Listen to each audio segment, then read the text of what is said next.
AI is fast, but can it fail?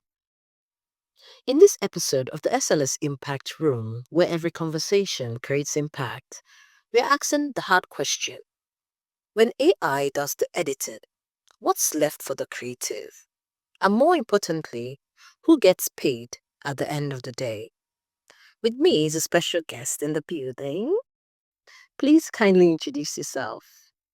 My name is Kachi, aka CEO Masterpiece. I create visuals that leave people mind blown. I believe creativity can be expressed through different tools. It could be through visuals, through your words, through music, any tool available. As long as you can imagine it, you can create it. And that is what I do. The things that I imagine are the things I tend to create using every tool available to me. And I also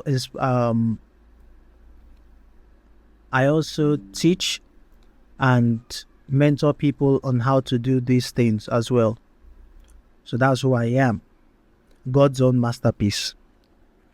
Thank you. Welcome, Mr. Kachi, CEO Masterpiece. You're welcome. And moving on, AI can now edit videos, right? Mix music and design graphics in seconds. So is it coming for our jobs, or is it just the best assistant we've ever had? And if AI does the fast work, cutting, cleaning, color grading, what's left for the human to do?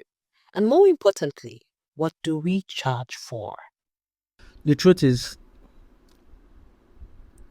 it is doing both. It is definitely coming for many jobs, and I mean many, both in the creative space and outside of the creative space.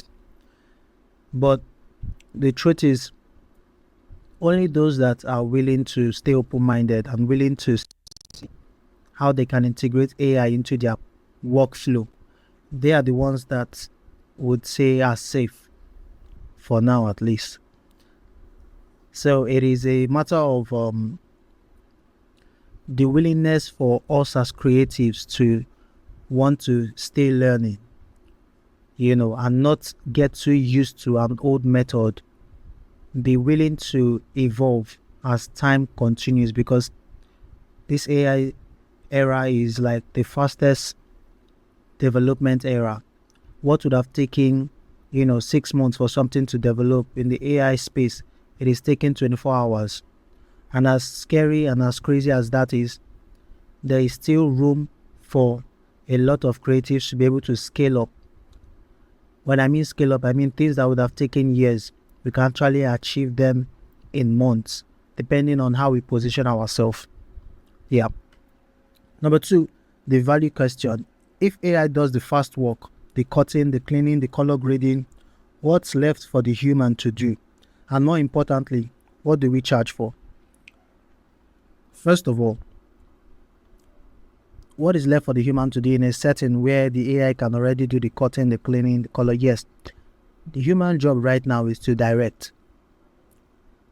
And just as God being our creator, when God said, let there be light, he didn't go into the space and then started creating light. No. We're in that era right now where our declarations is as powerful as the results. So now the question is, how good of a director are you compared to how good of a laborer are you? So if you're able to position yourself more as a director more than as the worker, then you stand a better chance of maximizing AI and its tools. Then the question of what do we charge for? We are charging for accountability. When you create something using AI and it does not give you the result that you want, you can't blame anybody.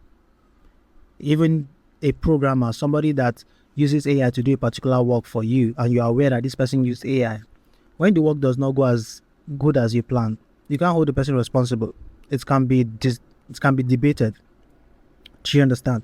But for human capacity, when I tell you I'm going to do this X and Y in the space of this and it's going to give you this result, If that doesn't work, I can be held accountable. So right now, what we as creative are charging for is our own word, our own accountability. Should something scale or should it decline? We are not charging now for the skill of I can create this, I can create that. No. What we are charging for right now is our ability to stand behind the thing that we say that we can do and be accountable for it. So, and especially if you already are familiar with AI tools, when you charge, you know that I'm charging for time. What would have taken you 7 days, I can do it in the space of a day. And that is because I'm able to integrate AI into my workflow. So I'm charging for time, I'm charging for efficiency, I'm charging for the ability for you to say, oh, I don't like this, can you change this? And I'm going to be easy.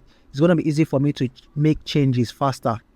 Unlike, those days as a video editor, when I edit something and one of my videos can take like 7 days, and then a client now tells me, I don't like what this guy did at this point. Can you change the color of the cloud, or can you remove this building?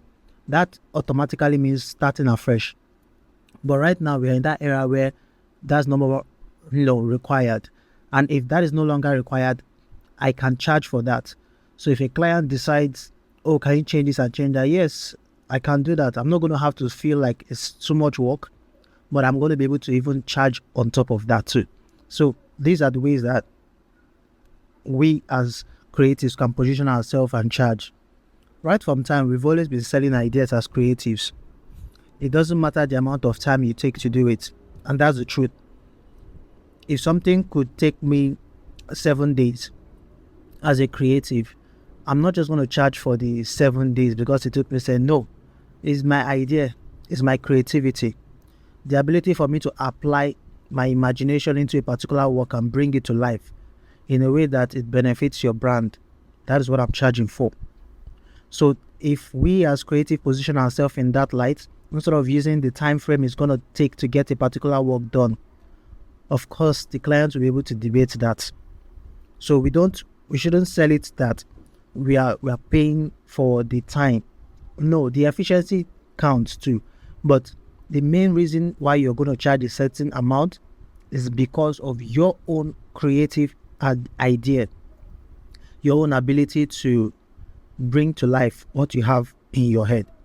Or else you could find somebody else, to bring up another idea, because we are all unique to the ideas that we create. Or rather, the ideas that we'll come up with, they are very unique to us.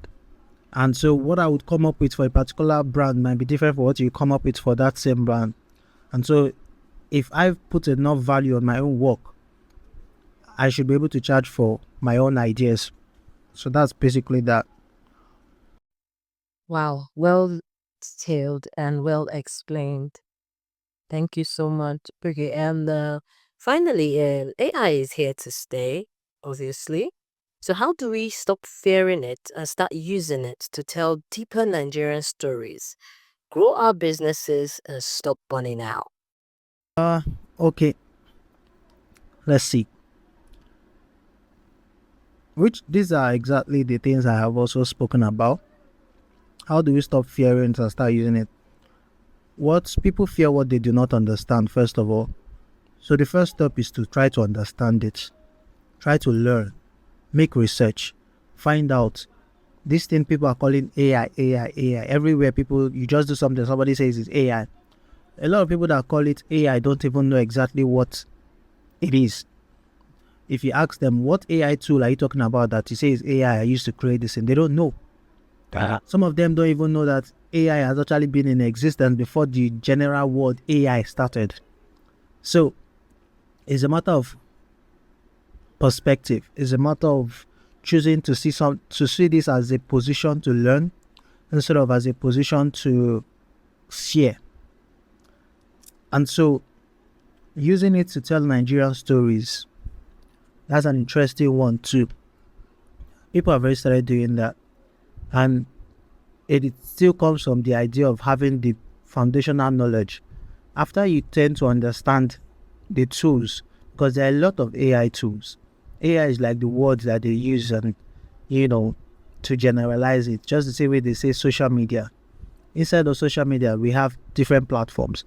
So also inside of AI, there are a lot of tools, a lot of platforms that creates that rather are created specifically for certain things. After you have an understanding of that, the next question is, what is your own field? What field are you already good at?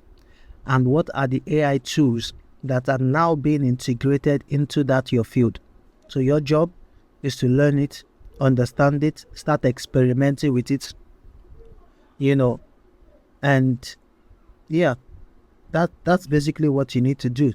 Learn it, and instead of, and don't join the conversation of saying, oh, AI is becoming scary. The moment you start with that conversation, your mind already sees all the biases in it. Your mind begins to see all the wrong ways that it can be against you.